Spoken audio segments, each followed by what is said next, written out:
Steve Feldman, former partner at Goldman Sachs, published his position on gold after a number of clients asked Goldman Sachs about adding gold in their portfolio.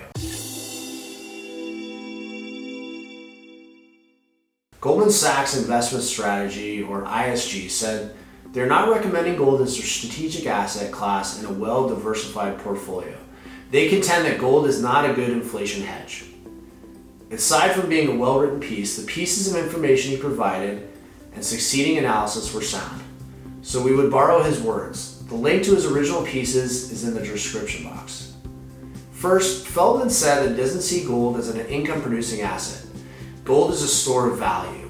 It is the ultimate form of money. Unlike stocks, gold is not supposed to be an income-producing asset or a dividend-generating security. Therefore, comparing gold to stocks is like comparing apples to oranges.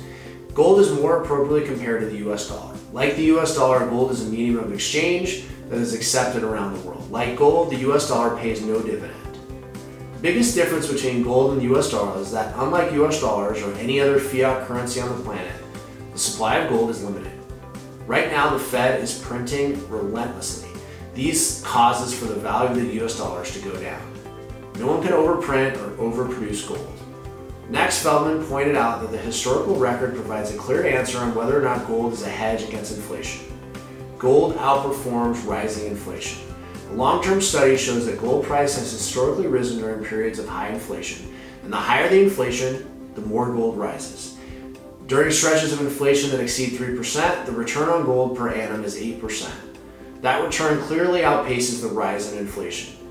In fact, gold's two biggest climbs in modern history occurred during periods of high inflation or the fear of inflation.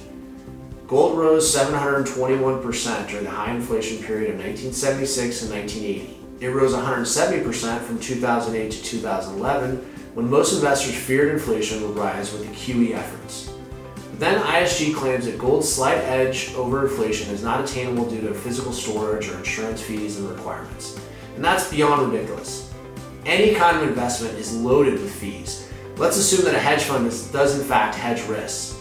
That hedge fund pays investors, they're paying 2% plus 2% of all the profits.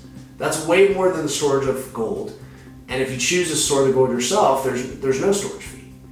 In short, gold hedges against inflation. We echo Feldman's position that gold is not meant to be the end-all be-all of your investment. No single investment is.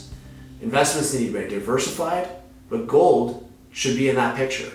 Are you just getting into metals and you want to learn more? Check out our gold and silver investment guide. It has all the information you need, all the questions answered, and a really good read for someone just starting out. If you want to learn about investing in gold and silver, click the link below.